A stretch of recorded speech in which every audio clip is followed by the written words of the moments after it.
নিজের নিখোঁজ দুই মেয়েকে খুঁজতে ইসলামপুর থেকে রায়গঞ্জ থানার দ্বারস্থ এক অসহায় দম্পতি। দম্পতির নাম সঞ্জয় মাহাতো এবং আরতি মাহাতো। তাদের বাড়ি ইসলামপুরের দাড়িভিট এলাকার শ্যামনগর কলোনিতে। ইসলামপুর টার্মিনাস এলাকায় ভাঁকা পিঠা বিক্রি করে সংসার চালায় ওই দম্পতির অভিযোগ, গত 27 তারিখ সকাল থেকে তাদের দুই মেয়ে নিখোঁজ। অনেক খোঁজাখুঁজি করে তাদের কোনো খোঁজ পাওয়া যায়নি। তারা ইতিমধ্যে ইসলামপুর থানায় নিখোঁজের অভিযোগ দায়ের করেছে। পরবর্তী সময়ে তারা জানতে পারে যে তার দুই মেয়ে বাসে করে রায়গঞ্জের দিকে এসেছে। সেই মোতাবেক নিজেদের দুই মেয়েকে খুঁজে পেতে রায়গঞ্জ এসে রায়গঞ্জ থানা দ্বারস্থ হয়েছে অসহায় দম্পতি। মানে মেয়েটা হারা গেছে ইসলামপুর থেকে। খোঁজ করতে করতে কনফার্ম পেলাম কি আমার মেয়ে আইসে শিলিগুড়ি মোড়ে নামছে। ওর জন্যই থানায় আসছি কি মেয়েটার যদি ওই জায়গায় থেকে। আপনার কয় মেয়ে হারিয়েছে? দুই মেয়ে।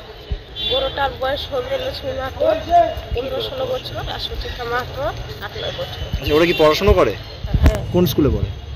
দাড়িভিট একটা হাই স্কুলে, একটা শ্যামনগর কলোনি। মঙ্গলবার সকালবেলা থেকে বাড়িতে আর একটা বাচ্চা ছিল, আমরা তো কাজে চলে গেছিলাম। আইসে দেখি কি বাচ্চাটা আমার কাঁদতেছে আর বলতেছে, মা দিদি সকালবেলা থেকে বাড়ি নাই, সন্ধ্যা লেগে গেছে, কোনো বাড়ি আসেনি। তারপরে খুঁজতে খুঁজতে আমরা একটু হয়ে আসছি। এখনো পাননি? আমরা বর্তমানে এখন ইসলামপুরে ভাকার দোকান করতেছিলাম। ভাকা পিঠা বিক্রি করেন? হ্যাঁ, এমনি কৃষির কাজ করি, মানুষের বাড়ি জড়িত। এখন কি চাইছেন? চাচ্ছি কি আমার দুইটা মেয়ে খুঁজে আমি পাই। না, এমন কোনো সন্দেহ নাই, আমার মেয়ে সেরকম ছিলও না। কি মনে হচ্ছে যে ওরা ভুল করে চলে এসেছে? হ্যাঁ, এমনি এখন পর্যন্ত মনে হচ্ছে কি ভুল করে চলে এসেছে।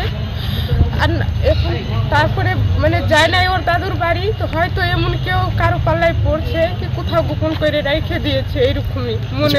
নহন্ডারামপুরে সেখানে খোঁজ করেছিলেন? খোঁজ করে কোথাও পাননি? না, পাইনি কোথাও। অভিযোগ জায়গায় এলাম, ওনরা খোঁজ পাইলো না কোথাও। বলছে কি হ্যাঁ খোঁজ করতেছি, পাইলে আপনাদের জানাবো।